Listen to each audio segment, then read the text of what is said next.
Match শেষ হতে বাকি আর মাত্র কয়েক সেকেন্ড। হঠাৎই মাঠে শুরু ধাক্কাধাক্কি, হাতাহাতি, চরম উত্তেজনা। আর সেই উত্তপ্ত পরিস্থিতিতে নিজের বড় ভাইকে রক্ষা করতে ছুটে এলেন, আর তাতেই ক্যারিয়ারের প্রথম লাল কার্ড দেখে বসলেন 16 বছরের বাংলাদেশি বংশোদ্ভূত বিস্ময় বালক কাবান সুলিবান। মেসির ইন্টার মায়ামির বিপক্ষে 2-2 গোলে ড্র করা ম্যাচের শেষ মুহূর্তের এই ঘটনা এখন ফুটবল দুনিয়ায় তুমুল আলোচনায়। বুধবার রাতে ফিলাডেলফিয়া ইউনিয়ন ও ইন্টার মায়ামির ম্যাচটি শেষের দিকে ছিল দারুণ উত্তেজনায় ভরা। একদিকে লিওনেল মেসির গোল, অন্যদিকে ফিলাডেলফিয়ার পাল্টা লড়াই। শেষ পর্যন্ত 2-2 সমতায় শেষ হয় ম্যাচ। কিন্তু শেষ বাঁশির আগ মুহূর্তে ঘটে যায় এমন এক ঘটনা যা ম্যাচের সব উত্তেজনাকেও ছাপিয়ে যায়।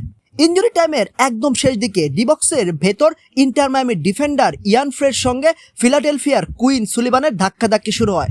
পরিস্থিতি মুহূর্তেই উত্তপ্ত হয়ে ওঠে। বড় ভাই কুইনের দিকে প্রতিপক্ষের খেলোয়াড়রা এগিয়ে আসতেই সেখানে ছুটে যান তার ছোট ভাই কাবান। এরপর ইন্টার মায়ামির মিডফিল্ডার ইয়ানিক ব্রাইটের সঙ্গে কাবানের ধাক্কাধাক্কি শুরু হয়। কয়েক সেকেন্ডের মধ্যেই মাঠের পরিস্থিতি নিয়ন্ত্রণের বাইরে চলে যায়।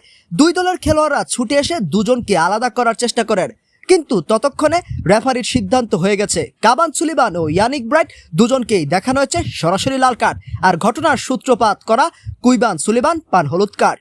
সবচেয়ে আলোচনার বিষয়, কাবানের বয়স মাত্র 16 বছর, অথচ এরই মধ্যে তিনি মেজর লিগ সকারে নিজের জায়গা তৈরি করে ফেলেছেন। 2024 সালে মাত্র 14 বছর 293 দিন বয়সে অভিষেক করে তিনি MLS ইতিহাসের সবচেয়ে কম বয়সী খেলোয়াড় হিসেবে রেকর্ড করেছিলেন। আর এবার বড় ভাইয়ের জন্য হাতাহাতিতে জড়িয়ে নতুন করে আলোচনায়। এদিকে 2026 মৌসুমে দারুণ ছন্দে আছেন কাবান। এই বছর MLS এ 17 ম্যাচে এই মিডফিল্ডারের গোল 1টি, অ্যাসিস্ট 3টি। এর মধ্যে মে মাসে অরল্যান্ডো সিটির বিপক্ষে নিজের প্রথম MLS গোলও করেন তিনি।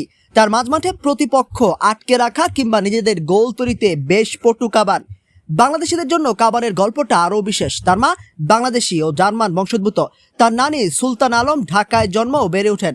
এমনকি কাবানের কাস্টম এডিডাস বুটেও বাংলাদেশের পতাকা ছিল। আর ভবিষ্যৎ কাবানের 18 বছর পূর্ণ হলে ম্যানচেস্টার সিটিতে যাওয়ার পথ আগেই তৈরি হয়ে আছে। 2024 সালে ফিলাডেলফিয়ার সঙ্গে করা চুক্তিতেও এই ট্রান্সফারের ব্যবস্থা করা হয়।